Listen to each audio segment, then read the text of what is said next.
the terrified apostles are all face down on the ground as a result of God's booming message. What else is going to happen? I know, like, oh, come on, really more?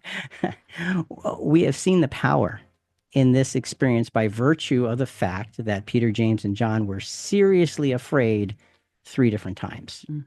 As we've already seen, the big takeaway for them was what Peter wrote so many years later about God's voice proclaiming Jesus. We see the takeaway for Jesus to be one of strength and focus. That's the takeaway. Jesus is the one of strength and focus. Every aspect of this vision verified the authority he had been given to fulfill God's plan for the world.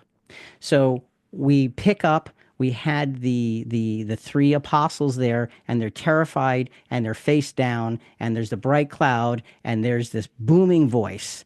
And now what happens? Let's go back to the account. We'll pick it up with Matthew 17, verses 7 through 9.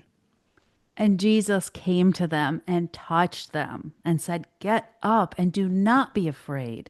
And lifting up their eyes, they saw no one except Jesus himself alone. As they were coming down from the mountain, Jesus commanded them, saying, "Tell the vision to no one until the Son of Man has risen from the dead." And they seized upon this statement, discussing one another what rising from the dead meant. Hmm. So, Rick, it doesn't sound like they fully understood what had just happened. They weren't getting it, that it's about the crucifixion. No, but you see that it has to do with rising from the dead. What were Moses and Elijah talking about? His dying. So Jesus is saying, you don't talk about this until that event is finished Mm. with the resurrection. Of course, they don't know. They don't understand. Like, wait a minute. Did you hear what he said? What do you think he means by that? And they're trying to figure it out. These poor guys. I mean, they've been Yeah. overwhelmed and, wanting to build booths when you're not supposed to. And now they're trying to figure it out. The aftermath of fear and awe was simply Jesus telling them to get up and don't be afraid, because all of it had gone in an instant. All of it had gone, and he Mhm. touches them, and there's such tenderness in this. Mhm. He touches them. Get up, don't worry, don't be afraid. All of the remarkable pieces to this experience had vanished, and now there was just Jesus with a request to not talk about it. How would they even describe Yeah, it? yeah, but and how do you keep from telling it? So what happened up on the mountain? Oh, nothing. Yeah, right, right, right. Jesus did a lot of praying. Yeah, you just won't believe It what was I just saw. beautiful, beautiful scenery. So now the apostles are thinking about their experience, and they're wondering about this resurrection part, rising from the dead, but they also began to ask other questions, and these become very significant. So let's go back to the Transfiguration account, picking up with Matthew 17:10. And his disciples asked him, "Why then do the scribes say that Elijah must come first?" And he said to them, "Elijah does come first and restore all things. And yet, how is it written, the Son of Man, that he will suffer many things and be treated with contempt?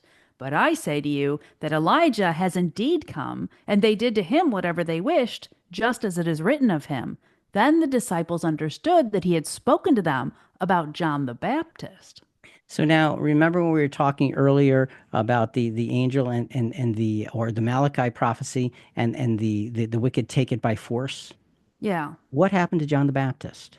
Oh, the John the wicked Baptist, right. definitely killed him. He was taken by force. You can see that as Jesus is helping them understand the role John the Baptist plays, that also fits in to the Malachi prophecy. You can see that the pieces all come together in very specific ways. So what did Jesus' answer here actually mean?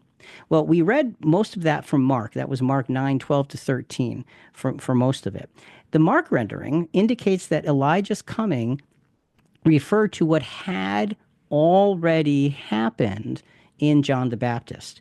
And Jesus follows that up with how he himself would be treated. He said, look, Elijah has come and they did not treat him well, and nor are they going to treat me well. So you see that past application and the results. That's what Jesus is talking about there. In other words, he's pointing out that Elijah, air quotes, who's John the Baptist, had come and wasn't able to convert all. Right, right. So you have that aspect of an answer. Now let's mix it up a little bit, okay? Let's Yeah. because the Matthew account can actually be interpreted in a wider manner. So now we're going to look at those same verses from Matthew, and there's some slight differences that we want to make some comments on. Matthew 17, verses 10 to 13. And his disciples asked him, why then do the scribes say that Elijah must come first? And he answered and said, Elijah is coming and will restore all things. But I say to you that Elijah already came, and they did not recognize him, but did to him whatever they wished. So also the Son of Man is going to suffer at their hands. Then the disciples understood that he had spoken to them about John the Baptist.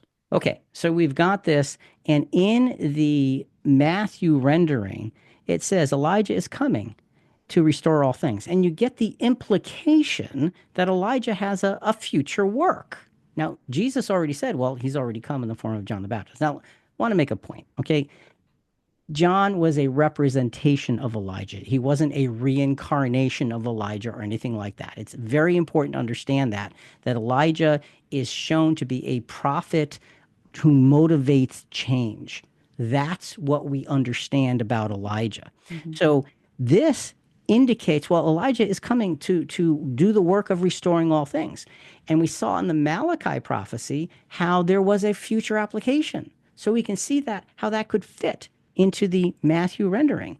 Additionally, verse 12 in the Matthew 17 rendering, additionally, Elijah, John, already came and was mistreated, as I, Jesus, will also be mistreated. So he's saying he's coming and he already came. He said, well, how is that possible? Yeah. How did Because he do both? this is how we read prophecy.